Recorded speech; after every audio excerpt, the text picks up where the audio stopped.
Tonight, I also want to send our love to everyone affected by the terrible wildfires raging in California. We're praying for you all. We love you all. President Donald Trump ওনার কথার কাজের কত মিল সেটি আবারও প্রমাণ হলো যে আজকে আমাদের নিউ ইয়র্কের ব্রুকলিনের ফুলটন এরিয়া থেকে আমাদের বাংলাদেশি 4 ব্যক্তিকে ইমিগ্রেশন পুলিশ অফিসার আটক করেছে। তো এর মধ্য দিয়ে প্রমাণিত হলো যে ট্রাম্পের যে কথার কাজের মিল। এই 4 জন আমরা শুনেছি যে ফুলটন এলাকায় ওনারা আড্ডা দিতেছিল।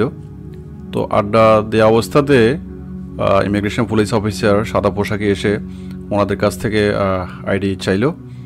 তো ওনারা আইডি না দিতে পারার কারণে একজন যখন বলল যে আমি আইডি দিতে বাধ্য না, তো ওনাকে গ্রেপ্তার করে আর বাকি 3 জনকে ছেড়ে দেয় এবং অন্য জায়গা থেকে আরও বাকি 3 জনকে আটক করে আইস অফিসার। টোটাল 4 ব্যক্তি আটক হলো কালকে।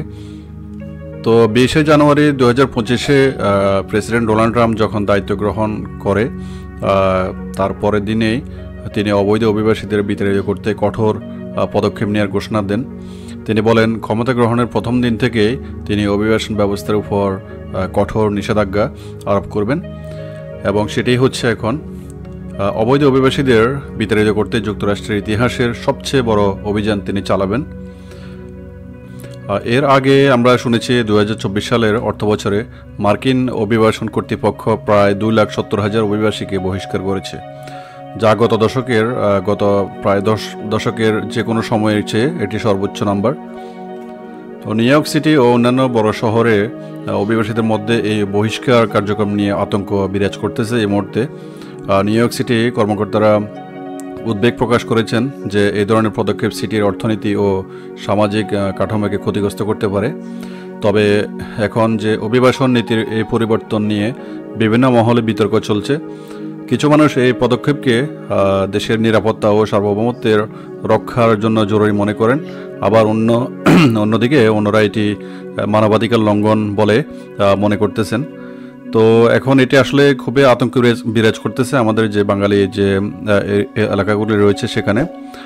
আর আপনারা যারা আনডকুমেন্টেড আছেন তারা কেয়ারফুলি থাকবেন, আর তর্কে বিতর্কে জড়ানোর আসলে প্রয়োজন নেই।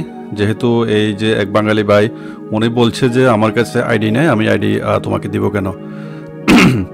তো আইডি উনি না দেওয়ার কারণে, এই কথাটা বলার কারণে নাকি ওনাকে অ্যারেস্ট হতে হয়েছে।